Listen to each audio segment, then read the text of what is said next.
several heavy bruises on my arm from protecting my head. Okay, and we don't want to ruin a DOC uniform, but for the record, did you have any impact points on your vest?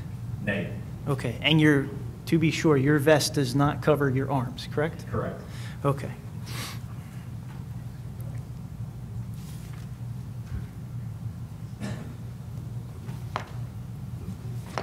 You understand our proposals are to allow the COs to be responsible for whether or not they wear the vest.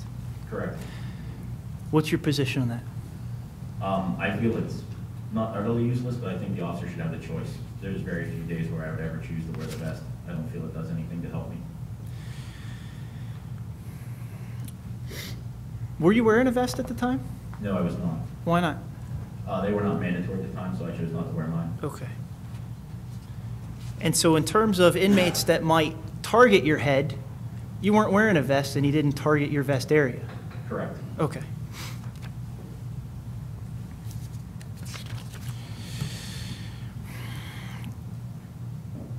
Officer Brocklehurst, were you aware that the inmate that assaulted you was committed in 1999 to serve a 13.5 to 27-year sentence for involuntary deviant sexual intercourse? At the time, I knew nothing about the inmate. I didn't even know his name. I'm pretty familiar with him now. So you didn't know then that he had 25 misconducts prior to your assault, 3 inmate assaults and 2 threatening employees? No, I knew none of that. You said you actually blacked out, correct? Correct. Do you remember how many times you were hit? No, the state trooper and the doctor had to determine how many times I'd been struck, and they came up with the conclusion that it was at least 15, if not more.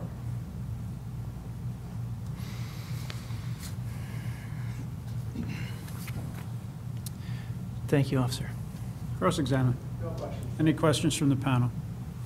No thanks. Sergeant, you said you're pretty familiar with them now. That's correct. How are you familiar with them now? I had to go to court, obviously, and testify. They charged him. I agreed to allow him to be charged with felony assault 3 on a law enforcement officer. The original charges were going to be aggravated assault, but I didn't want to have to go back to court. Mm-hmm. So the DA and I basically came to an agreement that provided it was consecutive sentences, I would sign off on the plea bargain. Since then, I put in a separation order, so he's no longer allowed to be at any institution that I work at. And then I looked him up on the computer because I wanted to know exactly who he was and what the deal behind it was. Where do you work now? Currently, I'm detached at the academy as an instructor, but I'm still assigned to Rockview. Okay. Thank you very much. Thank you, sir. Further witnesses from the association? Briefly, the next CO that was assaulted, Brent Roberts, could not be here today. Brent Roberts is a CO at SCI Fayette. Prior to beginning with the DOC, he was a county correctional officer, as well as serving in the U.S. Marines. He was assaulted on January 12th, 2010. And what occurred on that day was that he was conducting a cell search. And you've heard some testimony about what goes into cell searches. He had found a piece of metal within the cell. I took it to his sergeant and said, "Look what I found." The sergeant said, "Okay, go toss the rest of the cell." Unbeknownst to Mr. Roberts, the inmate who belonged to the cell followed him back up onto the tier and started to give him mouth. And Officer Roberts attempted to get out of the cell, and that's when the inmate started to assault him. The inmate, as documented, also a boxer on the street, and at the time was 12 years into a life sentence for murder. By the time Officer Roberts got out of the cell, he was pummeled with a barrage of strikes. And the result is what you see here in the photos. If you saw Brent today, you could not identify him by these photos because his face and head are considerably smaller. This was the result of swelling. Accounts after the fact, according to the DOC records, is that the inmate unleashed on Brent Roberts for approximately 30 to 45 seconds. Once he was subdued, Brent was flown to the emergency room. His immediate injuries were a broken nose, fractured teeth, and a fractured orbital socket. He sustained a large amount of blood loss, requiring a transfusion while in the emergency room. Surgery was required to properly set his nose. He currently suffers from post-concussive syndrome as well as post-traumatic stress disorder and is seeing doctors for each. He's also dealing with headaches from this event that have progressively gotten worse. As indicated by the picture and from the DOC records, the vest was of no help here. According to the DOC records, half of the prison was placed on lockdown, meaning all of the inmates are confined to their cell, period. That lockdown lasted just shy of a day before the next day in which the major told them to release the lockdown so the inmates could get their pies.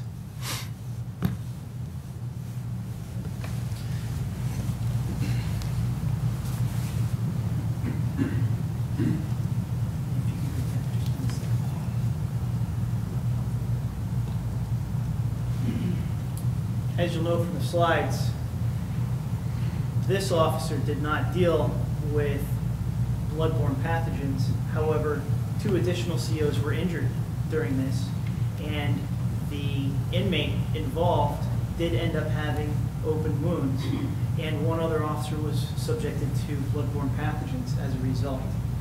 We have a concussion, facial cuts, which I think you saw in the pictures, but we're talking about even more bruising and swelling here, a broken orbital socket, and then again a broken nose.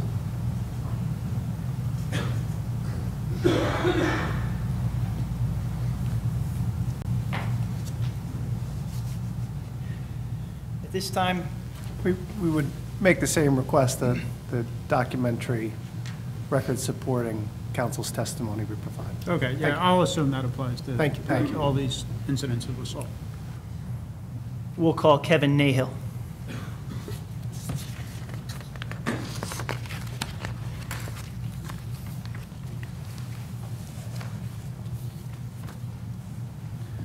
Morning, sir. Did you state your name for the record and spell your last name? Kevin Nahill, N-A-H-I-L-L. Good morning. Morning. Officer Nahill, what prison do you work for? SCI Dallas. And are you currently working there? No, I'm not. Are you still Well, out? I'm employed there, but I'm currently off on heart and lung. Okay. As a result of your assault? Yes. Okay. When did you start with the DOC? May of 1997. And before starting as a CO, what did you do? I served 6 years in the United States Army. And where did you serve as a member of the Army? Washington State, Germany, Boston, Fort Polk, Louisiana. Okay. I want to draw your attention to just a month and a half ago, which was when your assault occurred, correct? Yes. What were you doing? What were your job duties that day in the prison? I was assigned to India Block as one of the block officers with my partner. Okay. And being assigned to a block, what are your general duties? Normal operations, run the inmates to chow, observe inmates in the day room, cleaning cells, yard, just normal operations of the block every day. Are you exposed to a number of inmates that are out of their cells? And our population, our max population on the block is 140 inmates, and we have inmates that go to work, but at any given time, we can have 40 to 50 inmates out of their cells in the day room or cleaning their cells out on the ranges. So again, for for proportions here or ratios, 1 CO to 50 inmates or 2 COs to 50 inmates? About 2 to 50, depends on if it's a weekend, we have nobody working except for some kitchen workers maybe, so it's gonna be 2 to 100. Okay. You had an interaction with an inmate, and I think compared to some of the other COs that have testified, you actually had some interaction before Yes. with this specific inmate. Yes. Can you tell the panel what that interaction was? The inmate in question, inmate McMillan, was on India Block last year around July, and he had accused me of being out to get him. He would never give any examples. It was always, "You're out to get me." So what I did was I submitted a DC 134 information report on this inmate stating to the fact that he was accusing me of things which I wasn't doing. A couple days after I submitted this report, he was moved off the block. Never heard anything about him again. March 9th, I got a phone call from our unit manager that this inmate would be coming back to the block. Okay, I said, and I told him, I really don't want him back because we already have a history. Didn't have much to say. March 14th, he came back to the block March 9th, March 10th, March 11th. I had a little bit of an interaction with him. He asked me if I could take care of getting his cable turned on. I did that for him, called the cable lady, had that taken care of. He came to me around lunchtime on March 12th, and he told me he wanted to clean his cell. I said, we have certain cleaning hours. It was a Saturday. I said, we have certain cleaning hours. You missed the cleaning time. You were out in the yard. You can't do it today. On Sunday, March 13th, he came to me, and it was just something, I forget exactly what he asked me, but he asked me another question, and I was standing on our second tier, and the other officer was standing downstairs, and the inmate was downstairs. I said to him, I said, ask the other officer. He's right there. He didn't say nothing else. He walked off the block. He was going to chow. On March 14th, approximately 8:30, he wanted to go upstairs and get cleaning supplies. I told him, I said, you'll have to wait for an officer to be upstairs at 9 o'clock, and then you can go up and get them. At 10:09, female who collects the mail came on the block, and whenever they come on the block to collect the mail, an officer will go over by the mailbox to make sure no inmates approach her.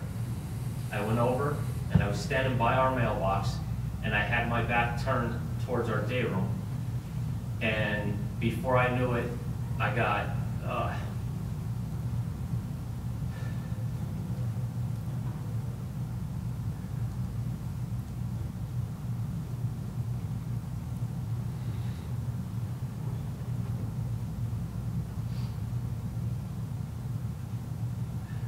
stabbed in the neck. He tried to stab me a second time, got me on this side, punched me in the face. I had concussion.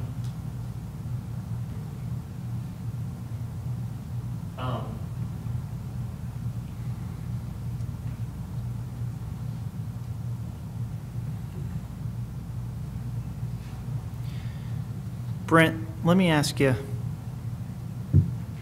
sorry, Kevin, let me ask you a little bit about this inmate. What was their reason for not putting him somewhere else in the prison? My understanding was